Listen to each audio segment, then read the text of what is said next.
was born in Essen, Germany. Essen is kind of the Pittsburgh of Germany, big ironworks. My father was a lawyer. My mother was a housewife. I had a brother, older brother, who was born in 1921. I was born in 1926. I started school just when Hitler came into power, 1933, yeah. And went to a public school, but it was a Jewish school. Maybe in the fourth grade, you, instead of continuing in the public school, you could choose to go to the gymnasium, a high school directed toward people who were growing into the middle class. Mm-hmm. And that's where I went. After, I think, even the first year in 1936, the so-called Nuremberg laws came in, and Jewish kids could no longer go to such a school. By the time I was in the gymnasium, the protocol was when the teacher came in the morning, children would rise from their desks and give the Heil Hitler salute. But as a Jewish student, we stood up without giving a Hitler salute. So it was, immediately you were segregated, as it were. But this didn't go on for long because I was kicked out and went back to the Jewish school. In the Jewish school, of course, there was no Hitler. No. I mean, the faculty was, the teachers were Jewish. You couldn't escape it. Mm-hmm. Everywhere were the signs which said Jews not desired. You couldn't go to movies, public parks, swimming pools. I mean, the Jewish community was really ghettoized in some sense, although they didn't live in a ghetto. This is Germany in 1936, although my father was a successful attorney. We didn't have a car. We rode the streetcar wherever we went or walked. I still remember one of my friends, when I was in Israel, I looked up and discovered he did not survive World War II.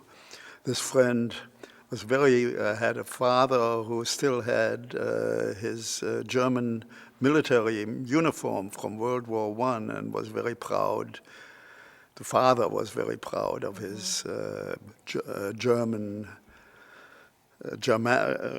his, how does one say it? He was German nationalist. My parents, in 1935, took a trip to Palestine. With a view toward seeing if that was a place they could emigrate to. Mm-hmm. My father at the time, in 1935, was 55 years old, discovered that there was nothing there for him to do. It was agriculture. My father was a lawyer.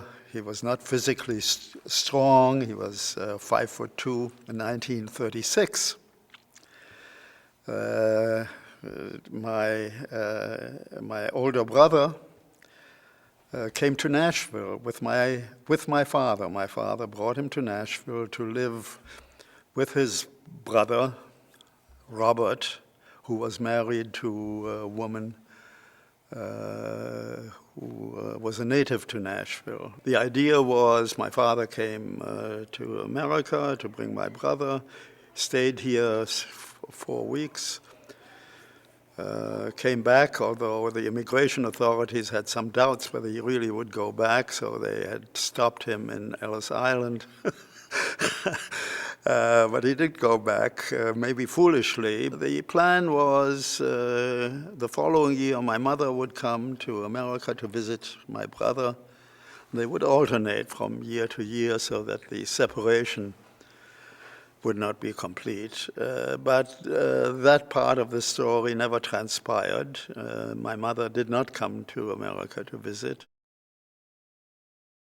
The Kristallnacht, Crystal Night, occurred on November the 9th, 1938.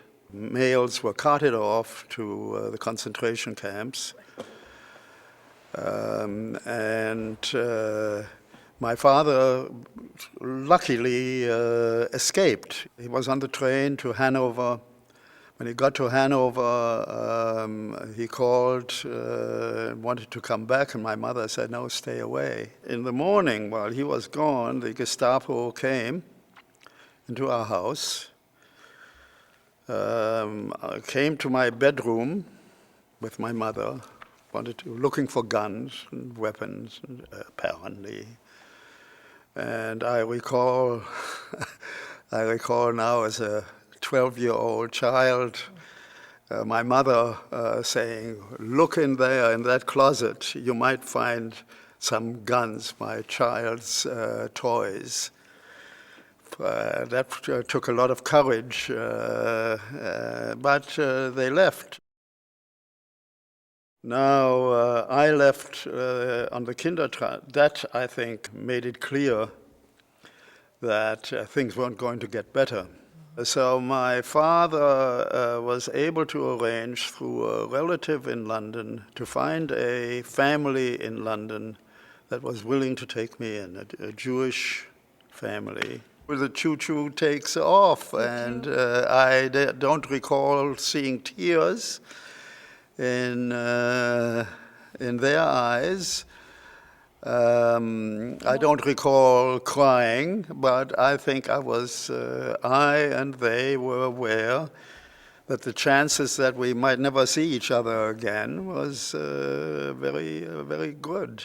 I told you that my father came to the States in 1936 to deliver my brother. When he came back, he applied for an immigration quota to come to emigrate to the United States with his family. So they were able, on the basis of their prospective emigration to the United States, travel to England. When they left, they were allowed to take 10 marks. That's it. They went to England and had to live very frugally. England is at war. My parents' number had come up to emigrate to the United States. We get on the train, and shrapnel falls on the train as we move off to Liverpool to meet the boat. So we arrived in New York, headed for Nashville. To some extent, I think what has happened to the Jews in Germany is just part of a much bigger story. We all need to realize that these sorts of things are continuing all over the world. Tyranny is a terrible thing. And what people try to do to each other is terrible.